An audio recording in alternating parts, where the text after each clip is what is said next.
A lot of people decorate their rooms with things like movie posters and stuff. That's what I've done too. You can usually buy some posters. I bought them at some. Hey guys, welcome to episode 1 of Real Rooms, featuring a fantastic DIY theater room from Len. Give him some praise, ask him some questions. I'm sure he'll be happy to answer any you have. And if you would like to be featured here on Real Rooms, the link is down below to the intro video with all the info that you need. I would love to feature your room next. Hi, I'm Len. I'm an old fart who's also into home theater. And this is a little bit of my background and tour of my home theater, which is very real world and very low budget for the most part, I guess. And I'll try and give you some insight into some of the things that I saved money on by not doing and spent money on by doing. There's always a balance with your home theater, how much you're spending on the room, the acoustics, your gear, and it's a real balancing act, just like stereo equipment would be. I got my current home theater. I've been doing this since the 80s, since I discovered VHS tapes have a stereo track, and I used to listen to movies with stereo back in the 80s and stuff. And anyways, back then, and then I ended up getting a 5.1 system around the late 90s. And when high definition TV first came out, went into that, got DVD players, then to Blu-ray, and now to Ultra HD. So anyways, I just have progressed over the years.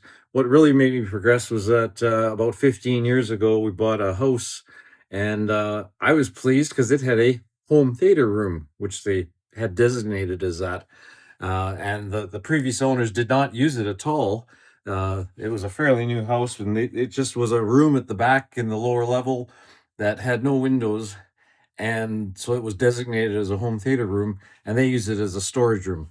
But I got in there right away, and I'll show you what it is. This is the little back room we have here, the home theater room. And I've got some things like this DTS sign. It fell off a marquee at some theater, a regular movie theater, and it somehow got picked up and used here. So I'll go on from that. Okay, so here we're going in here. A lot of people decorate their rooms with things like movie posters and stuff. That's what I've done too. You can usually buy some posters. I bought them at from some place that had used movie posters that were from some small town theaters that had closed down, and they were selling them. And then to save on framing, you could spend a fortune on framing. I just bought some cheap plastic covers that hang them up on the walls. They're from Walmart, so that's saving some money there. Also, a lot of people spend a fortune on soundproofing and sound treatment to the rooms. I haven't done that much. The room is fairly well acoustic sounding as it is. It's fairly dead, but it's got a little bit of life left in it in the sound. This is, like I said, excuse the junk because it is a real world type place. I only have 3 chairs because I only have 2 friends. So anyways, I have usually have only 1 or 2 people with me. If I have more, I can just pull up a couple of chairs behind here. So that's my room. I've got a little fridge here for some beer and wine and stuff. I've got some B&W surrounds, and at the rear and over this side, I've got some Polk 12-inch subs, one on each side of the room here. It seemed to work out that they work best. My main left and right speakers are MkII Gallo Reference 3.1s, and my center speaker is an MkII Gallo center speaker. And my projector is a JVC. I'll get back to you with what it is, the number. It's a couple years old now, and I'm on my second bulb, and it just somehow won't quit. It keeps for about the last year, it's been saying replace bulb, but it keeps on working. So I'll replace it when it burns out. I have a spare one handy. My gears, all the amps and stuff, are all in the back room here behind the screen, which is just also a storage room. It's just a big long closet. And I put the gear up. Excuse the mess. It is a mess, I know, and it's a wiring nightmare. But it basically starts out with an Apple TV on top there, Monster power conditioner, another old power conditioner. This is my Marantz processor. It's an AV772 Mark II. Does all the processing. Then I've got I'll skip the MkII cassette player. Then down there's a Kenwood. It's an old Kenwood DTS it's an old Kenwood 5.1 system.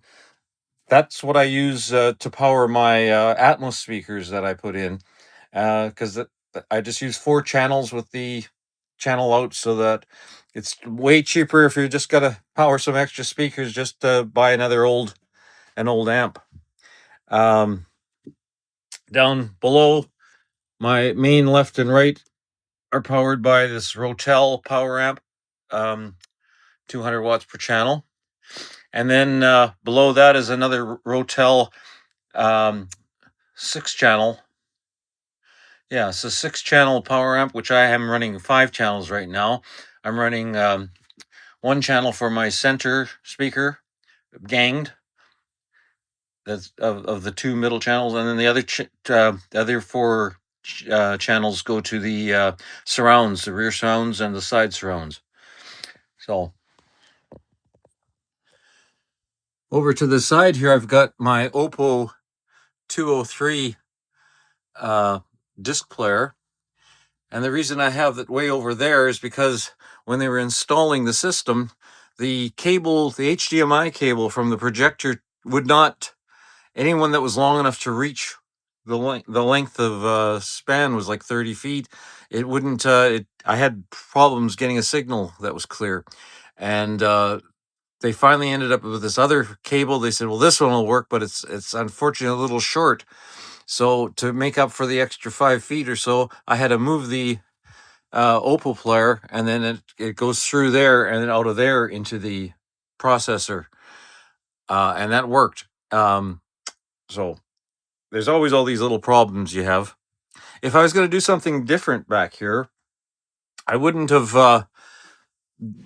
I just did it here because the shelves were here, and I thought it would be great to put all the gear back here on the other side of the wall. But it's very difficult if you make any changes to get at the wiring. So if I was going to do it different, I would have maybe cut a hole in the front of the wall and put it facing the room, where I wouldn't need a infrared repeater to hit a lot of the remotes and things. And I'd be able to have the wiring all facing back here, so I'd be able to get at it a lot easier. I got a Screen Innovation screen here, and behind it, the room had just really cheap, old-fashioned wood paneling. And to cover it up, I just bought a whole bunch of trunk liner, it's sort of gray trunk liner, which I spread across the whole wall and stapled it up there and glued it up there. And so that's the backdrop behind the wall, which is good because it helps, because it doesn't reflect much light either. The trunk liner I just got from an automotive car stereo installation store, and they just sent me I just bought a whole roll of it from them, so I could cut it the way I wanted. So here in the theater, here's my Apple TV opening screen, and I won't bother playing anything because you know how the sound and stuff just won't transmit over the air. My light control is the only thing that I use an Alexa for. I just bought a a switch that changed the wall switch that has RF integration into and can be used with Alexa. So that works as a dimmer switch. So I just say, Alexa, theater lights to 18. Okay. There. And then we just turn the lights up and down that way. I usually watch it at 18%. And then when I get up to leave, I say, Alexa, theater lights to 100. Okay. And it goes back up and people can not trip over everything on the way out. So there you have it.